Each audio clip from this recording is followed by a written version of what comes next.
Good evening, everyone. Ladies and gentlemen, it was a pleasure to host President Aliyev and Prime Minister Phashinyan today for a fifth meeting in Brussels. Our exchanges were frank, open, and result-oriented. They focused on progress on the path towards Armenia-Azerbaijan normalization, and the leaders shared a common willingness for a South Caucasus at peace. I commend their respective efforts. Together, we reviewed all issues on our agenda. Following the recent positive talks held in the United States on the peace treaty, the momentum should be maintained to take decisive steps towards the signing of a comprehensive peace agreement between Armenia and Azerbaijan.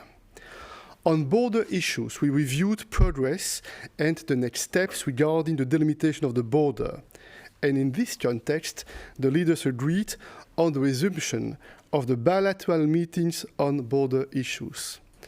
The leaders confirmed their unequivocal commitment to the 1991 Almaty Declaration and the respective territorial integrity of Armenia, 29,800 square kilometers, and Azerbaijan, 89,600 square kilometers. The ultimate delimitation of the border will be agreed through negotiations. On connectivity, the sides made clear progress in their discussions, aimed at unblocking transport and economic link in the region. Positions on this topic have now come very close to each other, in particular on the reopening of the railway connections to and via Nakhchivan. Their respective teams have been tasked to finalize an in-principle agreement on the modalities for the opening of the railway connections and the necessary construction works together with a concrete timetable. They also agreed to draw upon the support of the World Customs Organization in supporting this work. On humanitarian issues, there has been an understanding that further detainees would be released in the coming weeks.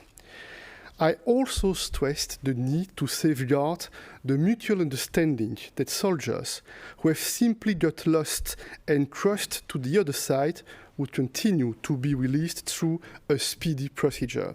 We also discussed the importance of stepping up work on addressing the fate of missing persons and on demining. We continued our exchanges on the issue of the rights and security of Armenians living in the former Nagorno-Karabakh Autonomous Oblast.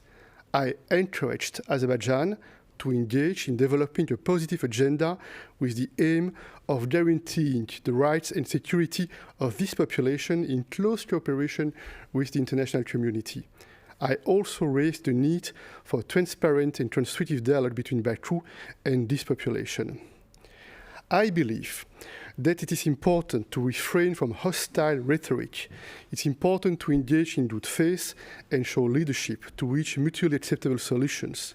The EU has no hidden agenda.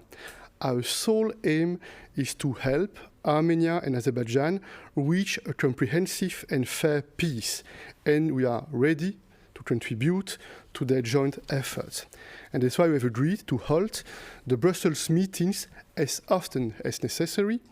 Leaders will meet again in Brussels in July, and as was already announced publicly, we'll also meet again in the very near future, together with President Macron of France and Chancellor Scholz of Germany, on the margins of the second European Political Community Summit in Chisinau, and I also intend to invite the leaders for another such meeting in the margins of the third EPC Summit in Grenada in October.